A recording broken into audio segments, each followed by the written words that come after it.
कल जो हत्याकांड हुआ है इसके हम लोग जो है मांग करते हैं कि इसकी निष्पक्ष जांच हो और जल्द से जल्द जो है हत्यारा पकड़ा जाए। लेकिन आप लोग देखे होंगे हमने लगातार हर बार एक बात जरूर कहा था कि बिहार के मुख्यमंत्री थक चुके हैं, उनसे अब बिहार संभलने वाला नहीं है। जब तक सैकड़ों हत्याएं, अपहरण, फिरौती, रेप, गैंग रेप, व्यवसायिकों की हत्या, उनसे रंगदारी जब तक सैकड़ों की संख्या में नहीं हो जाती है, तब तक नीतीश कुमार जी और उनकी डबल इंजन की सरकार को चैन से नींद नहीं आती है। लगातार जो है अपराध जो है बढ़ता चला जा रहा है और हम बार बार कह रहे हैं कि ये सेलेक्टेड और नॉमिनेटेड मुख्यमंत्री हैं। बीजेपी के लोगों ने सेलेक्ट नॉमिनेट किया और उनसे गृह विभाग जो है वो संभल नहीं रहा। हास्यास्पद ये है कि विपक्ष सवाल उठाता है लेकिन बीजेपी के लोग भी सरकार से सवाल पूछते हैं। हास्यास्पद इसलिए है कि बीजेपी खुद सरकार में है, खुद सेलेक्टेड नॉमिनेटेड मुख्यमंत्री चुना, चोर दरवाजे से सरकार में आए और वो लोग सवाल पूछ रहे हैं जिसके बिहार में अब तक दो उप मुख्यमंत्री नहीं हुए। दो उप मुख्यमंत्री कौन से पार्टी के हैं? वो बीजेपी के हैं, लेकिन वो लोग भी सवाल उठा रहे। आदरणीय प्रधानमंत्री जी ने चुनाव के वक्त क्या कहा था कि निश्चिंत रहिए, आपका बेटा दिल्ली में बैठा है। अब हम पूछना चाहते हैं, रुपेश सिंह जी जिनकी हत्या हुई, उनके परिवार के लोग क्या छठ मना पाएंगे? इस तरह की घटनाएं बार बार होती रह रही हैं और प्रधानमंत्री जी कहते थे कहीं कुछ होगा, क्या क्या नामकरण नहीं दिया गया था, जंगल राज। अब तो हम बीजेपी के लोगों से पूछना चाहते हैं, युवराज को बोलते थे जंगल राज युवराज, अब जंगल राज का महाराजा कौन है? कहां है प्रधानमंत्री जी? कहां गायब हैं? उनको तो अगर सेलेक्टेड नॉमिनेटेड मुख्यमंत्री जो थके हुए हैं, जो विभाग नहीं चला पा रहे हैं, आकर के कार्रवाई करनी चाहिए, पूछताछ करनी चाहिए। किस बात का डबल इंजन का सरकार है यहां पर? इसलिए हम लोग लगातार इस मुद्दे को हम लोग जनता के बीच रखते रहे हैं और यही एक बड़ा कारण है जिसके वजह से मौजूदा जो सरकार है नीतीश कुमार जी की, बीजेपी की, वो विधानसभा सत्र चाहते ही नहीं है। अद्भुत है कि पहली बार ऐसा हो रहा है जो ट्रेडिशनल वे से ऊपर हट करके सत्र को खत्म करने का प्रयास किया जा रहा है। और हम तो यही कहते रहे, ये जो समीक्षा बैठक जो मुख्यमंत्री जी करते हैं, ये वाकई में समीक्षा बैठक नहीं बल्कि भिक्षा बैठक है। ये भिक्षा, पैसे पे ट्रांसफर, पोस्टिंग, आरसीपी, टैक्स, ये उस बात की इनकी बैठक होती है। क्या हल निकलता है? इनका पुलिसकर्मी जो है एक शराब की बोतल के पीछे घूमता रहता है। यहाँ सैकड़ों हत्याएं, बलात्कार, लूट, रंगदारी, अपहरण, सारी चीजें हो रही हैं, लेकिन हमारे बिहार के मुख्यमंत्री जी एक अफसोस प्रकट नहीं कर पाते, किसी पीड़ितों से नहीं मिलते और सवाल पूछा जाता विपक्ष के लोगों से। इसलिए हम जो कहते हैं तो कुछ सोच समझ के ही कहा था कि बिहार के मुख्यमंत्री थक चुके हैं, इनसे बिहार संभलने वाला नहीं है। अब थके हुए मुख्यमंत्री ने खुद ही बोल दिया कि भाई हमको जबरदस्ती मुख्यमंत्री बना दिया गया। जिसको जबरदस्ती मुख्यमंत्री बना दिया जाएगा वो तो अपना पल्ला झाड़ेगा। और बीजेपी के लोग जो हैं, एक सवाल सरकार में मुख्यमंत्री से पूछ करके बचना चाह रहे हैं। इसमें अपराधीकरण में, और जो सरकार बिहार सरकार की चल रही है, ये असल में सरकार गुंडा ही चला रहे हैं।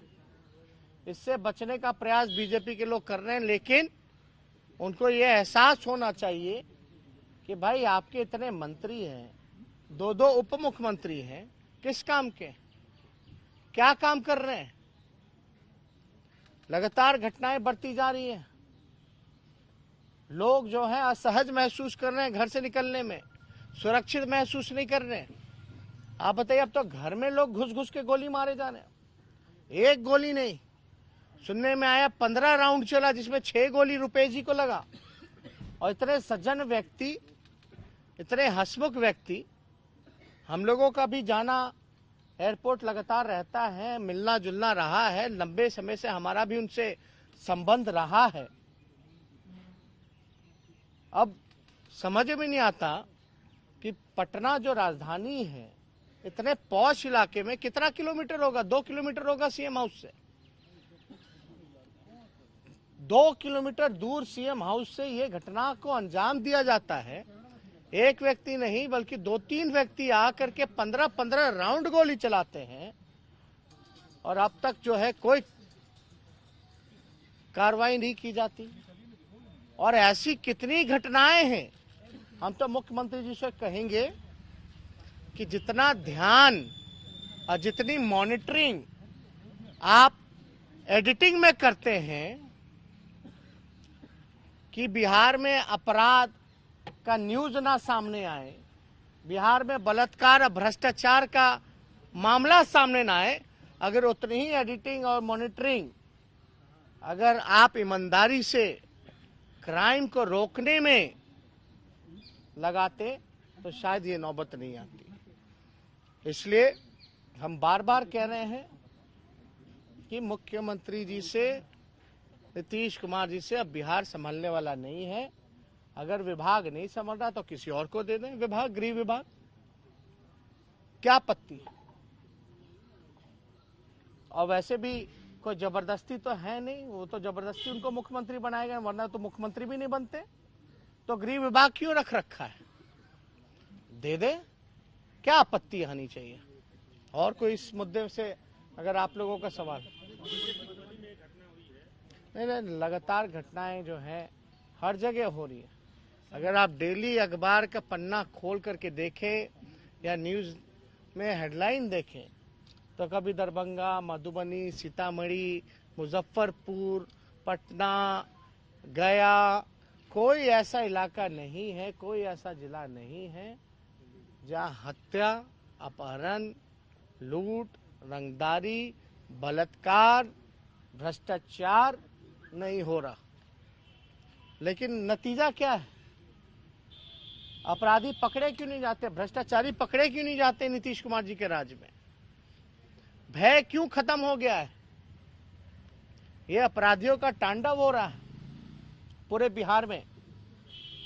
तो इसमें तो जवाबदेही माननीय मुख्यमंत्री जी के, उनको सामने क्यों नहीं आते? सामने आकर के आप लोगों के सवालों का, जनता के सवालों का उनको जवाब देना चाहिए। ये जिम्मेवारी है उनकी, नैतिक जिम्मेवारी है, लेकिन चुप रहते हैं और यही कोशिश करते हैं कि भ्रष्टाचार का खबरें और जो क्राइम की खबरें जो हैं वो दबा दी जाए, और कुछ नहीं ना। पुलिस प्रशासन से पकड़ कमजोर हो गई है, क्योंकि अगर डीजीपी को फोन किया जाए तो फोन नहीं उठाते, सवालों का जवाब नहीं देते। अरे हम तो कह रहे हैं कि बिहार जो है गलत हाथों में चला गया है। हम तो सवाल पूछ रहे हैं, जंगल राज का महाराजा कौन है? महाजंगल राज का महाराजा कौन है भाई? हम तो ये कह रहे हैं कि सरकार ही गुंडा चला रहे हैं, तो आप क्या उम्मीद कर सकते हैं? किस काम में लग रहा है? सरकार में रहने वाले लोग जो संरक्षण देने का काम कर रहे हैं। एक आध केस में संरक्षण दिया है, अब सबूत भी रखना पड़ेगा क्या? विधानसभा के पटल पे तो एक भ्रष्टाचार का मामला हमने रखा, क्या कार्रवाई की गई? एक सवाल है, सत्ता पक्ष के नेता ने कहा है कि रुपेश हत्याकांड की जांच चल रही है, जल्द जो है मामला उजागर होगा, लेकिन 1990 से लेकर 2005 तक के राज को भी नहीं भूलना चाहिए जब जो है अपराधियों को जो है बना दिया जाता है। देखिए, कुछ है और कहने को, उनके पास कुछ है। सरकार में कौन है? सरकार में भाजपा के लोग हैं। क्या कर रहे हैं वो दोनों उप मुख्यमंत्री, मंत्री, मुख्यमंत्री क्या कर रहे हैं? मतलब आपके साथ उनका कहने का मतलब है कि हत्याएं होती रहेंगी और आप निश्चिंत रहिए, चुपचाप बैठे रहिए, सवाल मत पूछिए। वो आपको अलगा कर रहे हैं कि आपको अधिकार नहीं है उनसे सवाल पूछने का। ये चलता रहेगा।